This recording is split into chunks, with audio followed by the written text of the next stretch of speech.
Indonesia menjangkakan kerjasamanya dengan China akan terus membangun dan membawa kemakmuran, kestabilan dan peluang kepada rakyat kedua-dua negara. Perkara ini telah diumumkan oleh Menteri Koordinator Hal Ehwal Ekonomi, Airlangga Hartarto pada majlis sambutan ulang tahun ke-74 Penubuhan Republik Rakyat China. Menurut satu kenyataan media, Menteri Koordinator Hal Ehwal Ekonomi, Airlangga Hartarto menekankan bahawa kerjasama ekonomi antara Indonesia dan China adalah penting dan kedua-duanya telah menjalin hubungan dua hala sejak sekian lama. Hal ini kerana negara China adalah antara rakan perdagangan dan pelaburan terbesar di Indonesia sejak beberapa tahun yang lalu. Malah pada tahun 2022 sahaja, nilai pelaburan China di Indonesia telah mencecah 8.2 bilion dan merupakan yang kedua tertinggi di Indonesia. Jumlah perdagangan antara kedua-dua negara pada tahun itu juga sekaligus menunjukkan peningkatan lebih 20% berbanding tahun sebelumnya.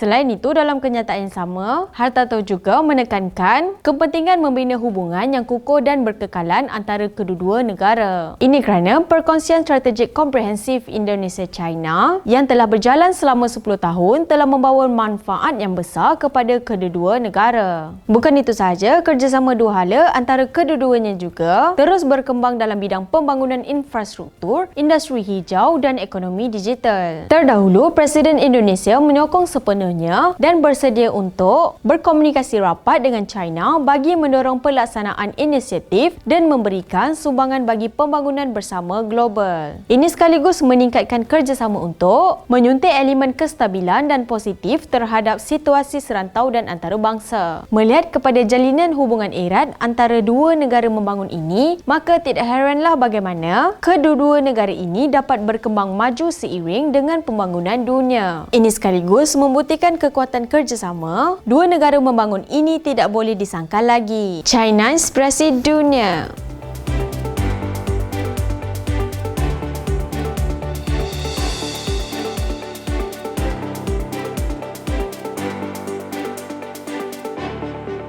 Channel China Kini ini akan memaparkan info-info berkaitan pembangunan, ekonomi, sukan, pelancongan,